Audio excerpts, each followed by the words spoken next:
Find out more information other than what I booked with you last month. What I'm likely to book with you next month, and how many people I've got in my company that you're likely to book next month. I want the real information.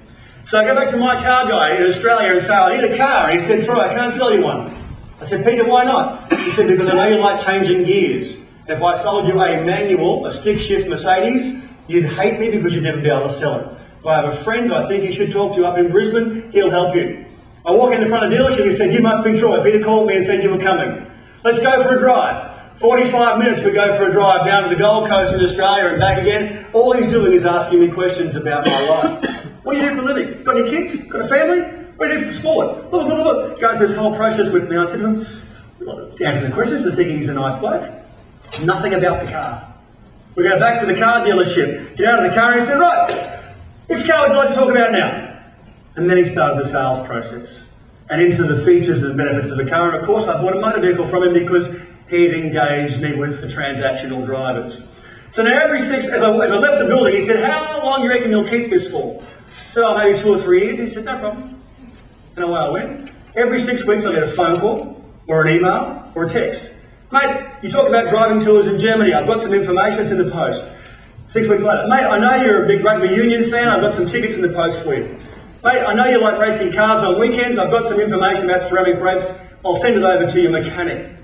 He'll do it every 6 weeks and he still does it. I've been living here for 14 months now and he still does it.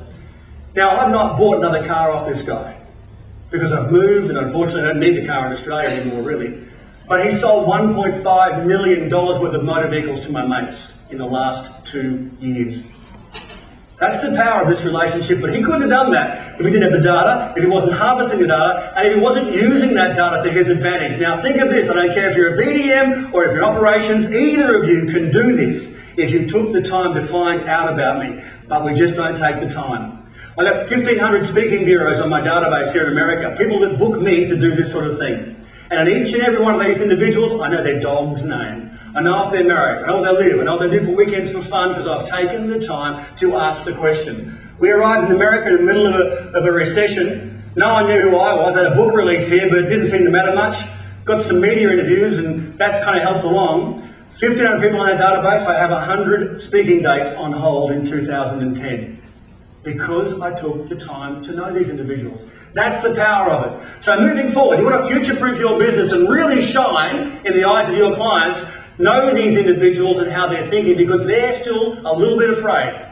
They think it's going to bounce, everyone's telling us it's going to bounce, there's a small business break coming out, all that sort of stuff, but no one really knows. So we've got that little part of it sorted out. Next thing I want you to do is get some rhythm in the business. And I'll be very brief about this. We have one best way, one of our philosophies, right? One best way. But that best way only happens if you've got rhythm. And rhythm, by rhythm I mean things that happen daily, things that happen weekly, things that happen monthly, things that happen annually, and you do them by habit every single day. Without rhythm, you cannot possibly have one best way. And if you put the rhythm into your business, not only will you have one best way, but what you will find is because you've done it so often, you will find a better way to do it. That will become the next best way. The problem we have is we go, that's the one best way, and we just kind of sort of half implement it, we never quite get it over the line. But if we took the time to understand this, imagine how powerful that simple company philosophy would be to you. In my business, it took me 3 years to get serious rhythm into it. To know that I would be the first guy to appear at a meeting and not cancel it or be late for it. To know that it happened every Monday, not some Mondays and not other Mondays. To know that we did our KPI reviews every month, not some months, and then forget the month after. To know that we did this thing religiously. And for me, it started with one thing. I started with one meeting every day at 8:30 with my team leaders, most of whom were female, in all of our companies. It just seemed to work that way. And I would ask them 3 questions every morning at 8:30. How did you go yesterday? What are you focused on today? How are you going to do it better tomorrow? Now for that simple moment in time every single day gave me a chance to know we achieved something yesterday, we were focused and we cleared our head ready for the day ahead, and that we were ready to move forward with some sort of opportunity for change. Which leads me to my last point today. We ran our companies for 20 years on these 3 words: change or die. Because for many of us, change is an action, not a consciousness. And unless it's top of mind and something we do every single day, we can't possibly facilitate change in the business because it's too erratic. There's no rhythm to it. And it just becomes rhetoric and becomes more frustrating because nothing shifts. So I'd like you to go back and commit to making a change. One thing when you get back to work on Monday morning. And that means you're going to have to go the extra mile because you're still busy on Monday and you've still got those belief systems, but you're going to have to dig deep. Particularly this year because we're almost out of this recession. But we're going to have to dig deep for one more year if you're really going to shine. And I was thinking on the way over here, Super Bowl's coming up in 2 weeks, and I thought I'd give you a really brief example of how you're going to have to do that. In Australia, I played rugby union. There's 3 different codes of football in Australia. Rugby union is pretty much gridiron without body armour. It's a bunch of grown men just smacking the death out of each other for 90 minutes every other weekend. I played it at school because I figured that if I was going to a boys' school, I figured if I was ever going to get a date with a girl, I needed to play varsity football. So our version of varsity football in school. And fortunately, I did. But I only worked hard enough just to make it into the team. So I didn't really like playing football, it was just too hard work for me. I was a bit of a slacker. In fact, my grade 2 teacher at school wrote a note to my mother and said, Troy could be Prime Minister of Australia if he just applied himself. And stop sending notes to the girls. He might be halfway there. So I got to this varsity team at school, and of course that was nirvana for me because I realised if I played varsity, I got more dates. How cool is that? I finished high school, and in Australia we haven't got a college football culture really. It's more of a club football. So you don't go to play college, the next step is club. So I go off and play club and realise now I have to start trying.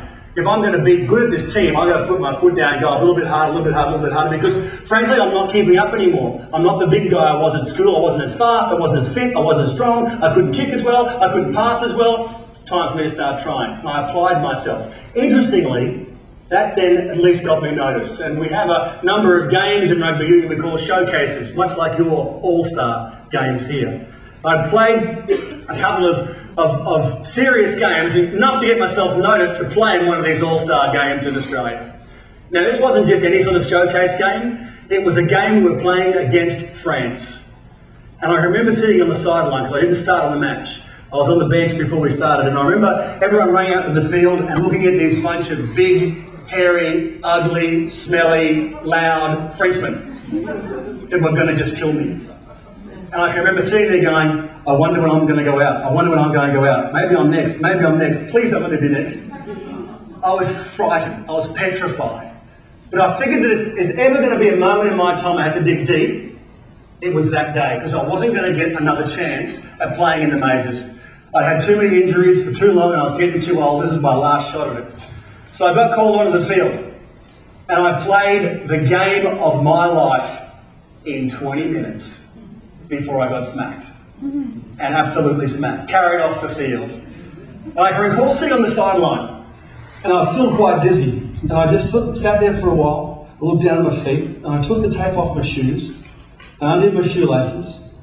And slowly I took one shoe off at a time, one boot, and put it off to the side of me and placed them neatly beside me on the bench.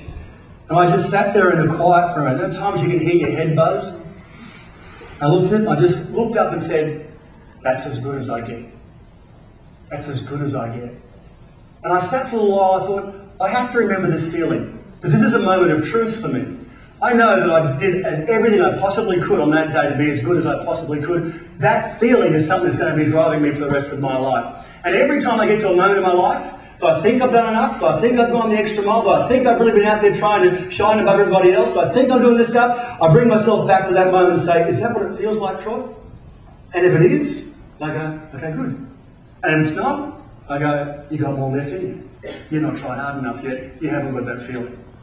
I'd like you to go away today and remember something like that from your school days. A moment in time when you can really put your hand in your heart and say, I have given it 150%. And every time you think there's more in your, you've got everything done and you've gone as good as you can and you're as best as you can be, think a little bit more, because there might just be a little bit more in the tank, and that's what we're going to need in 2010 if we're going to take this business to the next game. And if you've got nothing else from me today, take that thought away. What is that feeling, and how can you recreate it, not just this year, but for the rest of your life? Because for me, it's been one of the biggest things that's anchored me in the last 25, 28 years. Thanks for your time, everybody. I'll see you later.